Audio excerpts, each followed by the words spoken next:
Have you ever heard of a forest so feared that even the locals refuse to speak its name after sunset? A place where travelers vanish, and their voices return in the wind? Welcome to the island of Madagascar. Not the one you see in travel magazines, but the one that hides something unspeakable.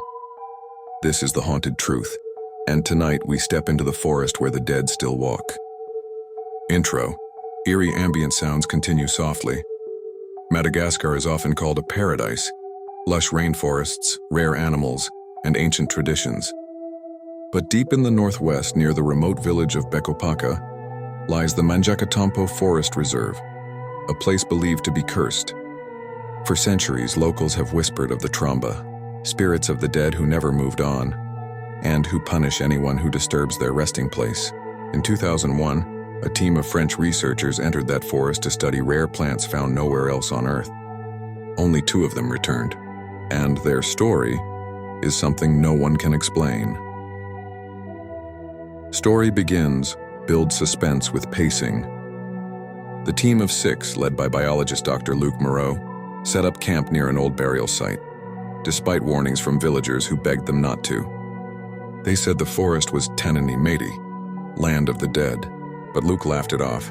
He wasn't there for ghost stories, he was there for science. That night, the forest was silent.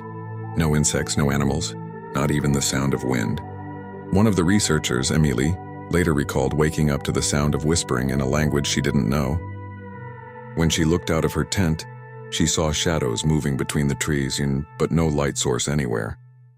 The next morning, they found the ground disturbed near their camp, as if something had been dug up. They tried to leave, but their GPS devices malfunctioned, and their compass needles spun wildly. It was as though the forest itself didn't want them to escape. Climax, eerie tone builds.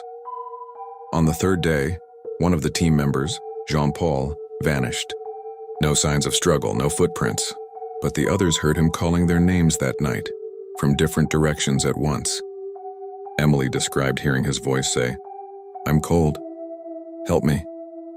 Yet when she followed it, she found Jean-Paul's jacket hanging from a tree, ripped apart, and a small wooden charm placed inside it.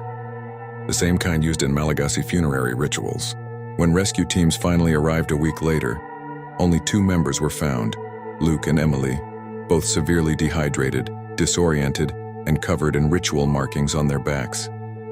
Neither could recall how they got them. Luc refused to speak publicly about what happened, but a year later he published a private journal. In it, one line stood out: "The forest remembers every soul that dies within it, and sometimes it wants more."